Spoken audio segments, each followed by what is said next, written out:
Hai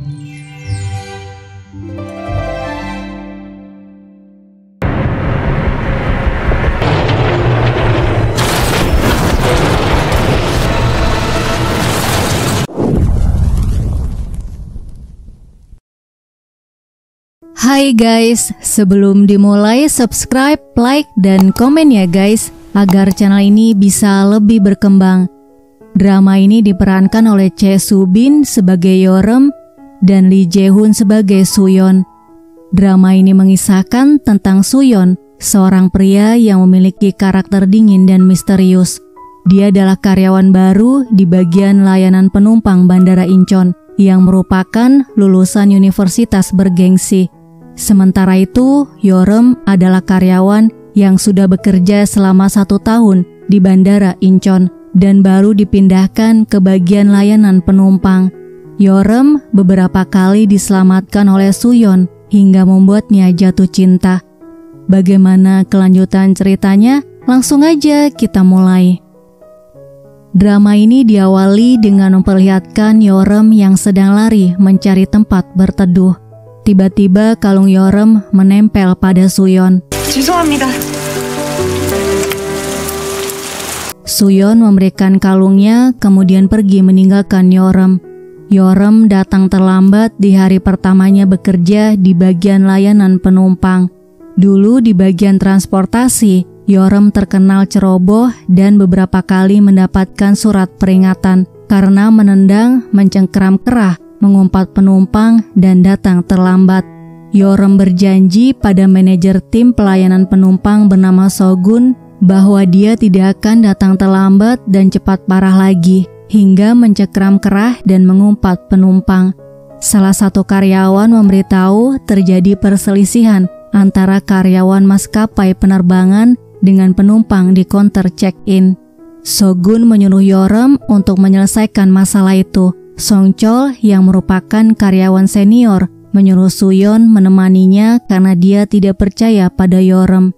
Di counter check-in, penumpang itu marah-marah karena tidak mau disuruh check-in mandiri menggunakan mesin yang tersedia. Yeoreum berusaha menenangkannya, namun dia malah semakin marah. Dia merusak mesinnya dan mengumpat pada Yeoreum. Saat pria itu ingin memukul Yeoreum, Soo-yeon menghentikannya.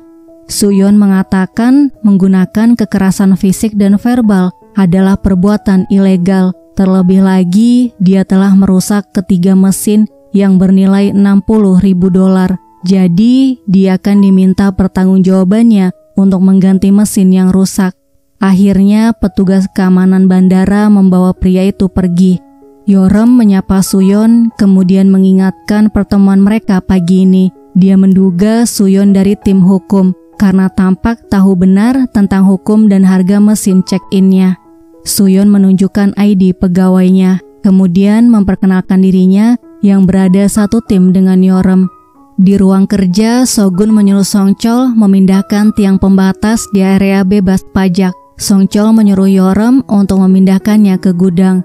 Sogun menyuruh Soo-yeon untuk menjadi mentor Yeoreum sampai dia bisa mengerjakan pekerjaan di bagian layanan penumpang. Mereka memindahkan tiang pembatas bersama. Kemudian Soo-yeon memberitahu lokasi gudang untuk menyimpan tiang pembatas. Namun, Yeoreum yang selalu nyasar kalau kemana-mana membutuhkan waktu lebih dari 2 jam untuk menemukan gudangnya, hingga dia dimarahi oleh Song Chol. Saat jam makan siang, Yeoreum menceritakan pada temannya bernama Yunsop bahwa Soo-yeon sengaja membuatnya tersesat dengan memberikan arah jalan yang rumit.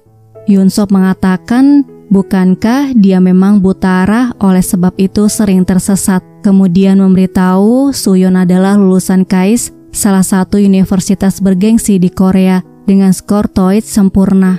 Dan dia mendapatkan skor wawancara tertinggi saat dipekerjakan. Soo-yeon juga terkenal sombong, selalu makan sendiri, dan tidak pernah ikut acara makan bersama tim sejak mulai bekerja. Baru-baru ini ada rumor dia menyelamatkan seorang bocil yang hampir tertabrak dengan mengangkat troli penuh dengan koper.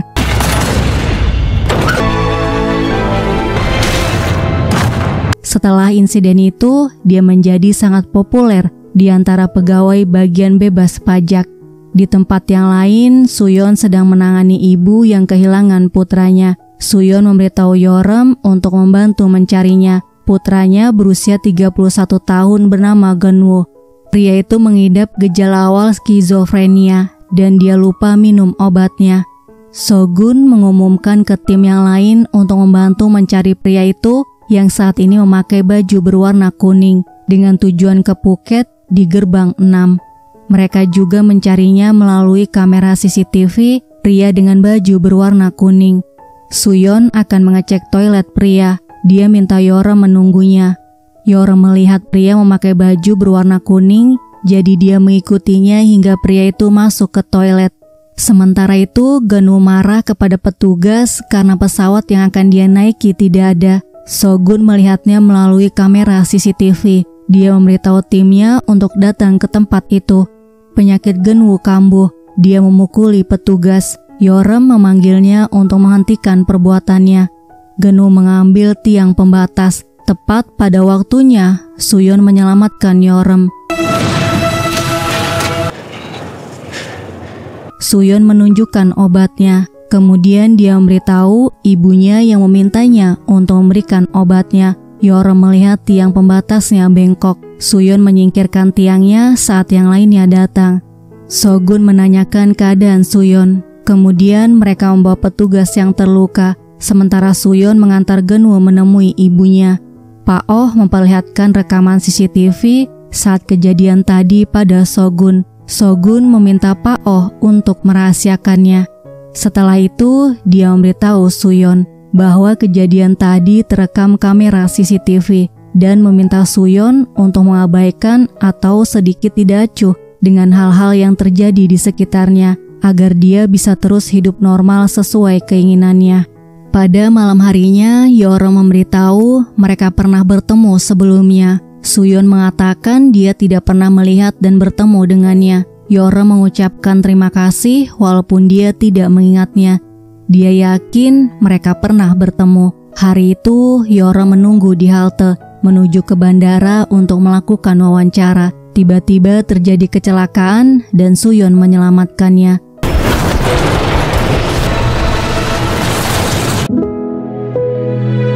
Kembali ke Suyon, tiba-tiba penjepit kertas menempel padanya. Keesokan harinya, mereka mendapatkan telepon teror bom. Daegi di bagian tim keamanan membagi timnya untuk memeriksa Terminal 1 bandara.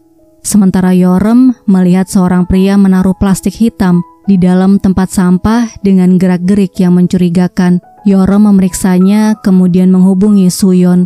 Sung Chol dan Suyon datang bersama pegawai bea cukai. Setelah mereka pergi membawa emas batangan itu, Suyon memperingatkan Yorem mengenai peraturan dasar, yaitu barang mencurigakan apapun yang dibuang tidak boleh disentuh. Dia harus melaporkannya terlebih dahulu karena dikhawatirkan isinya berbahaya seperti bom atau senjata biokimia. Yorem tersenyum, dia merasa Suyon mengkhawatirkannya. Sepasang suami istri mendatangi tempat sampah itu. Mereka mencari emas yang tadi dibawa oleh petugas. Selanjutnya, Daegi melaporkan pada manajernya bernama Muja bahwa dia menemukan koper yang mencurigakan. Mereka memasang tiang pembatas, kemudian tim penjinak bom datang. Tidak ditemukan bom di dalam kopernya. Pemilik koper itu adalah pasangan suami istri yang tadi mencari emas batangan. Mereka mengatakan ingin pergi ke Jepang untuk liburan. Daegi memeriksa paspor dan tiket mereka, kemudian melaporkannya pada Muja. Muja menyuruh untuk mengembalikan kopernya dan pergi ke ruang CCTV. Saat Yorem membereskan tiang pembatas, dia mendengar pembicaraan pasangan suami istri itu yang mencari emas batangan di dalam plastik hitam. Yorem memberitahu Suyon mengenai hal ini. Suyon memberitahu bahwa itu adalah tugas bea cukai, bukan urusan mereka. Namun Yorem bersikeras ingin melaporkan pasangan itu dulu yang berusaha menyelundupkan emas. Yorem melaporkan kepada Muja mengenai pasangan yang ingin menyelundupkan emas. Daegi memberitahu biasanya broker memberikan wisata gratis kepada penyelundup untuk membawa emas keluar dari Korea. Selanjutnya, Yeoreom menemui Suyeon yang sedang memperingatkan pegawai toko untuk menyingkirkan spanduk yang tidak diizinkan di depan toko mereka. Suyeon memberitahu pagi ini ada bocil yang jatuh akibat tersandung spanduk dan mendapatkan luka sepanjang 10 cm. Setelah diberikan pertolongan pertama, dia ketinggalan pesawat, jadi sang ibu tidak bisa menghadiri pernikahan adiknya. Mereka harus mengerjakan tugas yang diberikan tepat waktu untuk mencegah cedera, dan itu adalah prioritas di tim mereka. Yeoreom kesal karena Suyeon tidak setuju dengan prioritas yang dia pilih untuk melaporkan penyelundup itu dahulu. Dia ngatain Suyeon orang yang egois dan jahat, kemudian pergi. Selanjutnya, Suyeon mendengar seseorang menelpon ketika mengambil minuman. Orang itu memberi petunjuk bom berada di dalam pesawat yang akan berangkat 30 menit lagi, kemudian menutup teleponnya. Muje memerintahkan untuk menghubungi penjinak bom dan menunda keberangkatan pesawat. Suyeon menghidupkan lampu. Dia mengatakan mendengar semua ucapannya. Remaja itu bernama Sang-hun. Sang-hun menyuruhnya pergi dan mengancam akan mengakhiri hidupnya jika Suyeon membuatnya kesal. Suyeon menarik Sang-hun, kemudian memelintirnya. Muje melihatnya dari monitor CCTV. Tim penjinak bom memeriksa pesawat yang ditunda keberangkatannya dan tidak menemukan apa-apa. Suyeon membawa Sang-hun ke kantor polisi di bandara. Orang tua Sang-hun adalah pasangan yang mau menyelundupkan emas. Sang-hun sengaja melakukan teror bom agar tidak jadi berangkat ke Jepang karena dia tidak mau berangkat menggunakan tiket gratis yang didapat dengan menyelundupkan emas batangan. Muje datang ke kantor polisi, dia menanyakan nama Suyeon. Setelah itu, Suyeon melanjutkan memperingatkan pegawai toko yang menaruh spanduk di depan toko. Dia melihat Yeoreom, kemudian minta maaf karena tadi sudah bersikap keras padanya. Tiba-tiba spanduk toko jatuh hampir mengenai bocil yang berdiri di depan Yeoreom. Kali ini Yeoreom mengerti kenapa Suyeon memintanya untuk mengerjakan tugas utamanya. Dia menyuruh pegawai toko untuk memindahkan spanduknya. Muje menemui Sogun. Dia memberitahu Suyeon menangkap remaja yang melakukan teror bom. Muje terkesan dengan Suyeon dan sudah memeriksa identitasnya. Sogun memintanya untuk jangan mengusik Suyeon karena dia pegawai yang sangat kompeten di timnya dan hanya ingin hidup normal. Dia juga memohon agar Muje tutup mulut dan menghapus apapun yang dia lihat mengenai Suyeon. Di kantin, Yeoreom melihat Suyeon makan sendirian. Muje datang ke mejanya. Dia memberitahu melihat apa yang Suyeon lakukan dari kamera CCTV. Suyeon memberitahu bahwa dia latihan judo, taekwondo, dan kickboxing, kemudian pamit pergi. Yeoreom membawakan roti karena dia melihat Suyeon tidak makan. Kemudian minta maaf karena tadi dia berkata kasar padanya. Tidak sengaja, Yeoreom menjatuhkan mie yang sedang diseduh. Dia sangat panik melihat tangan Suyeon yang memerah. Suyeon memberitahu bahwa dia baik-baik saja karena tangan kanannya tidak bisa merasakan sakit. Keesokan harinya, Sogun dipindah tugaskan ke Terminal 2. Dia membawa Songchol, Suyeon, dan Yeoreom bergabung dengannya di bagian pelayanan penumpang Terminal 2. Sogun memperkenalkan timnya pada Inwoo, manajer di bagian layanan perencanaan dan operasi. Suyeon hanya mengangguk ketika menyapa Inwoo. Setelah itu, Sogun menghadiri rapat. Ternyata bukan hanya dia yang dipindahkan ke Terminal 2, tapi juga Muje dan timnya. Sementara itu, Suyeon melihat Yeoreom yang sedang mengeluh karena dipindahkan ke Terminal 2 pada Yunsop yang bekerja di bagian manajemen jalur landai.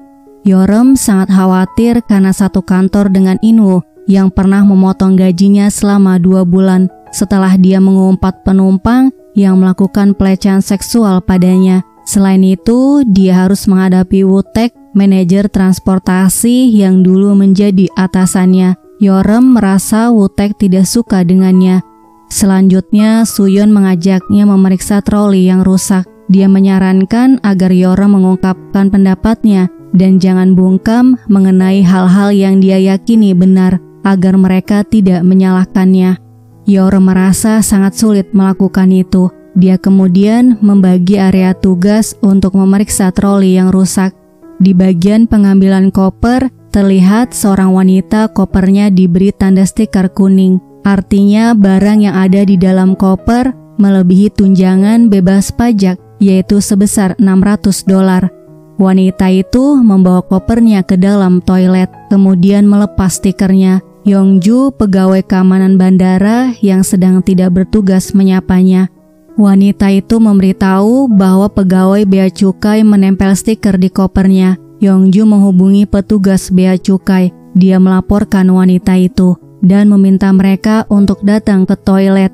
Wanita itu marah pada Yongju setelah mengetahui dia adalah pegawai dari tim keamanan yang sedang tidak bertugas. Yeoreum mendengar pertengkaran mereka saat memeriksa troli yang rusak, kemudian menenangkan mereka berdua. Yongju menghalangi wanita itu saat dia ingin membuang stiker ke dalam toilet. Wanita itu menggigit tangan Yongju. Yeoreum berusaha memisahkan mereka, namun wanita itu malah menamparnya. Dia memelintir tangan wanita itu. Yongju menjelaskan pada pegawai bea cukai yang datang ke toilet apa yang terjadi. Setelah diperiksa, wanita itu membeli banyak tas dan sepatu dari luar negeri. Wanita itu marah, dia minta kedua pegawai yang ada di toilet tadi minta maaf padanya karena membuat wajahnya tergores.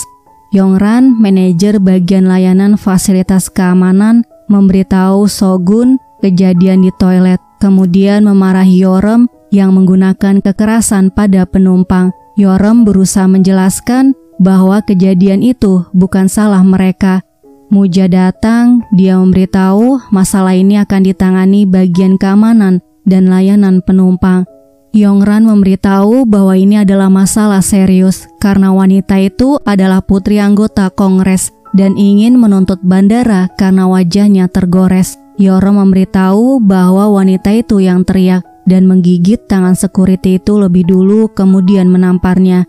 Selanjutnya, Muja bertanya siapa nama pegawai keamanan yang bersama dengannya saat kejadian itu. Yeoreum melihat ke arah Degi, kemudian menjawab bahwa dia tidak tahu siapa pegawai keamanan itu. Yeoreum tidak mau Yongju mendapatkan masalah.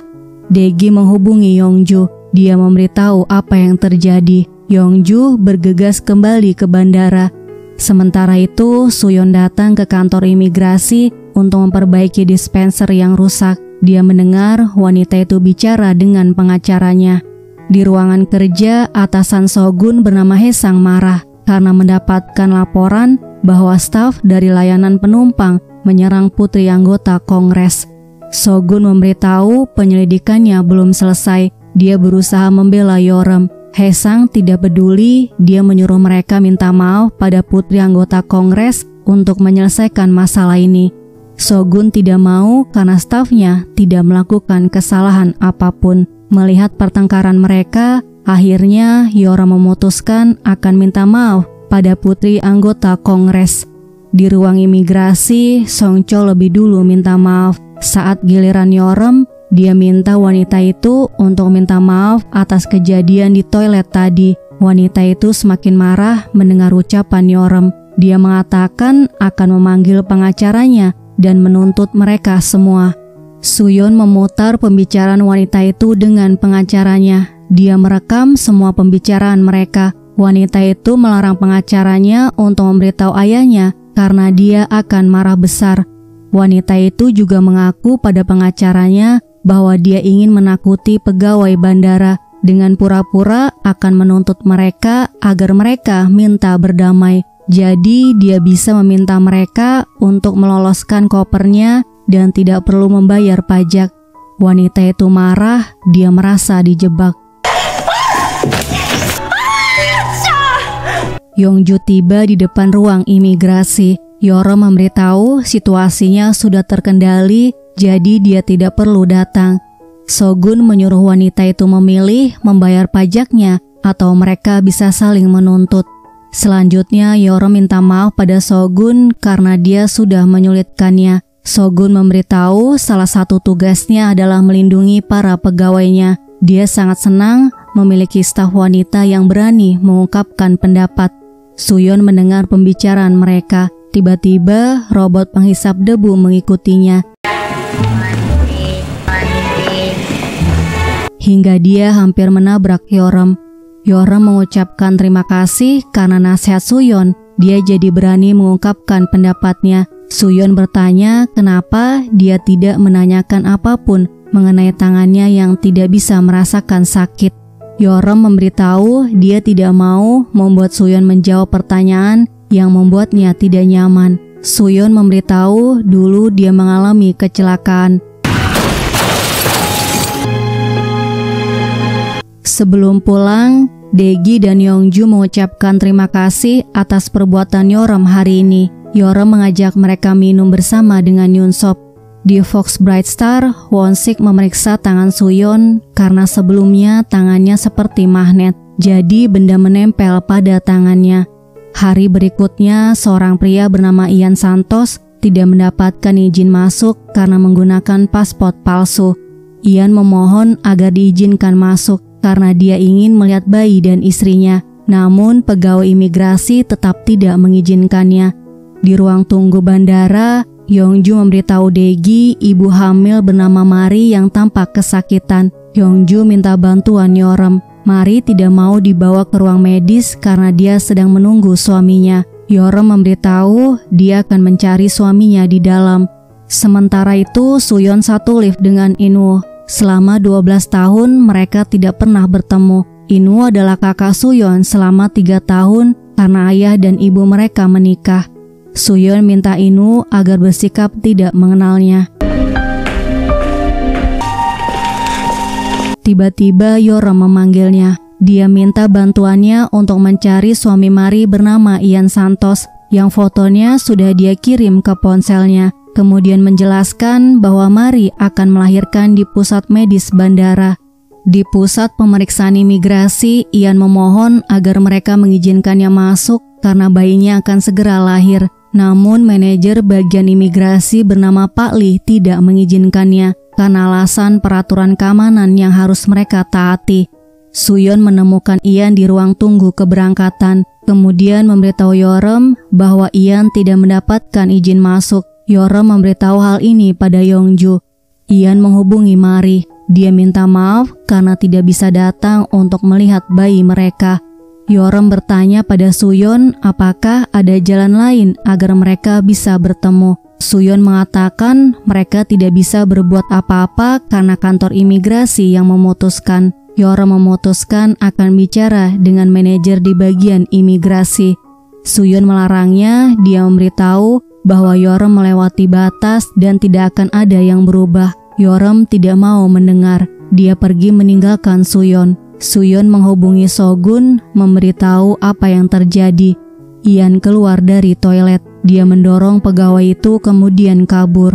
Suyon memutuskan mengejarnya. Inwoo melihat Suyon mengejar Ian. Dia memutuskan untuk mengikutinya. Ian memohon agar bisa menemui istrinya. Suyon memberitahu bahwa dia tidak memiliki wewenang untuk memutuskan dan memintanya untuk tidak membuat masalah. Ian terpaksa menyerangnya menggunakan pulpen. Suyon mencabut pulpennya. Ian mendorongnya tapi dia terpleset. Suyon dengan cepat menyelamatkannya dan Inwoo melihatnya. Petugas keamanan datang. Suyon menyembunyikan tangan dan pulpennya. Sementara itu, Yoram memperlihatkan foto Putri Mari yang baru saja lahir pada Sogun. Sogun memutuskan bicara pada Pak Lee agar mengizinkan Ian bertemu dengan istri dan putrinya. Namun, Pak Lee tetap pada keputusannya.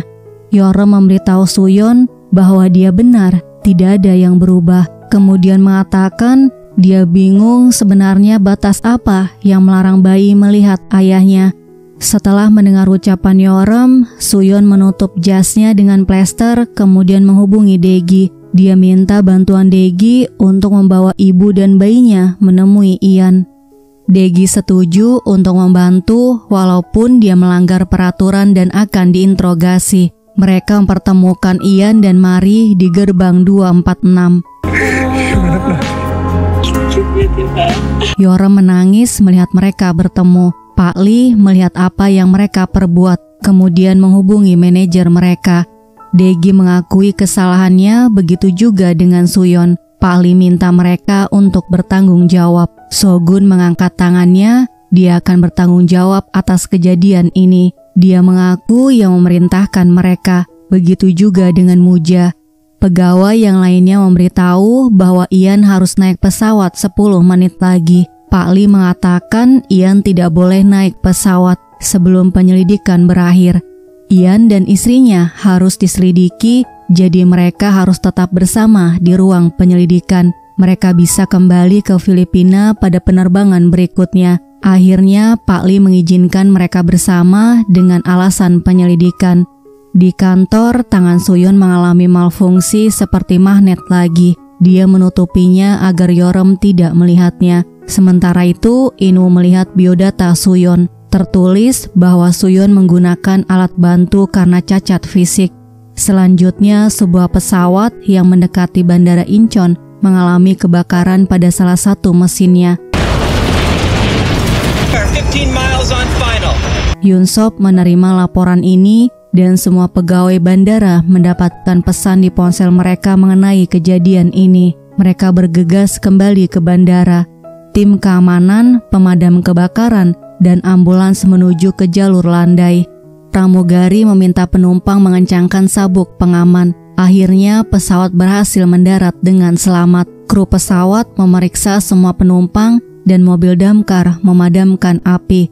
Suyon melihat Yorem yang tampak khawatir. Dia mengejar Yorem yang lari ke arah pintu jalur landai. Yorem memberitahu ibunya berada di pesawat. 엄마가 타고 있어요. Di kantor, Sogun memerintahkan agar penumpang yang selamat diarahkan ke ruang tunggu terdekat dan diberi makanan. Mereka membatalkan semua penerbangan karena kecelakaan ini. Suyon menghubungi Sogun. Dia memberitahu mengenai ibu Yorem yang berada di pesawat. Sogun memberitahu pesawatnya berhasil mendarat dan api sedang dipadamkan. Yorem minta izin agar bisa membantu di lokasi pesawat yang mengalami kebakaran. Sogun tidak mengizinkannya. Dia menyuruh Yorem menunggu ibunya di ruang tunggu. Suyon bertanya apakah dia mau ditemani di ruang tunggu penumpang. Yorem mengatakan dia bisa sendiri. Suyon memutuskan untuk ke lokasi pesawat kebakaran. Dia bertanya pada Yorem siapa nama ibunya. Suyon memberitahu bahwa dia yang bertugas membantu penumpang yang tidak terluka. Di pesawat, ada seorang pria yang menyerobot antrian. Haiwon, ibu Yorem, memperingatkan pria itu agar mendahulukan lansia dan bocil. Kemudian mengajak pria itu untuk menunggu di barisan paling belakang. Walaupun pria itu tampak marah dan kesal padanya.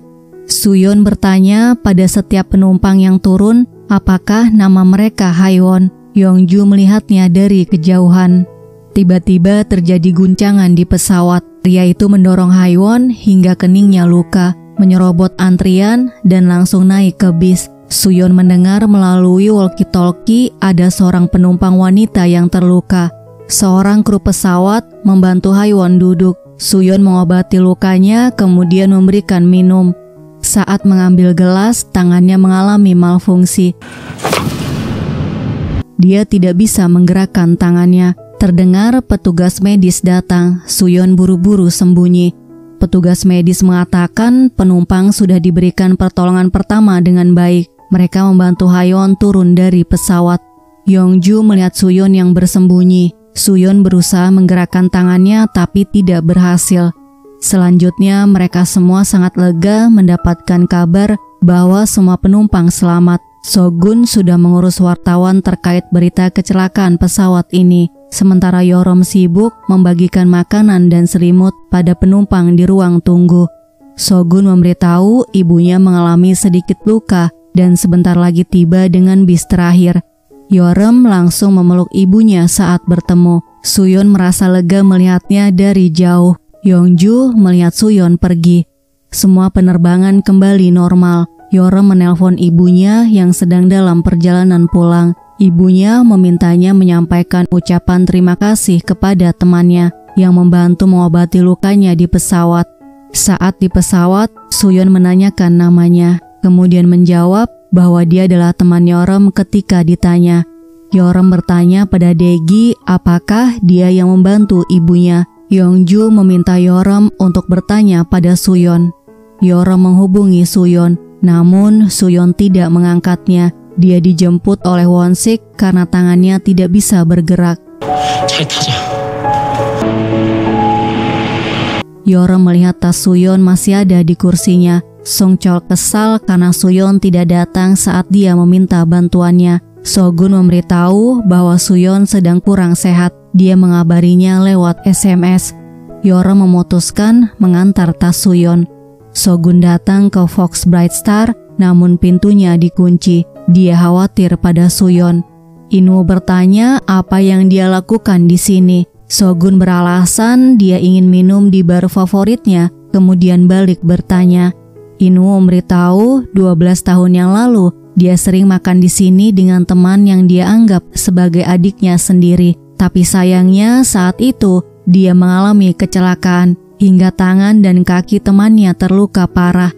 Sejak saat itu mereka tidak pernah bertemu dan sekarang tiba-tiba dia muncul di hadapannya. Inwoo bertanya kenapa dia mengajak Suyon bekerja di Terminal 2. Sogun memberitahu Suyon mampu bekerja. Inwoo mengatakan Suyon kehilangan semua kepekaan saraf di tangan dan kakinya. Setelah kecelakaan itu, tidak mungkin dia bisa berjalan dan menggunakan tangannya. Sogun memberitahu terkadang ada hal-hal yang tidak bisa dijelaskan oleh akal sehat seperti mukjizat, dan mukjizat itu terjadi pada Suyon. Dia menyuruh Inwoo berhenti membicarakan disabilitas Suyon. Sementara itu, Won-sik memeriksa tangan Suyon. Dia memberitahu konduktornya bermasalah dan akan butuh setengah hari untuk diperbaiki, jadi besok Suyon harus cuti. Yeorem mengirim pesan. Dia memberitahu menunggunya di depan kafe tempat mereka bertemu waktu hujan.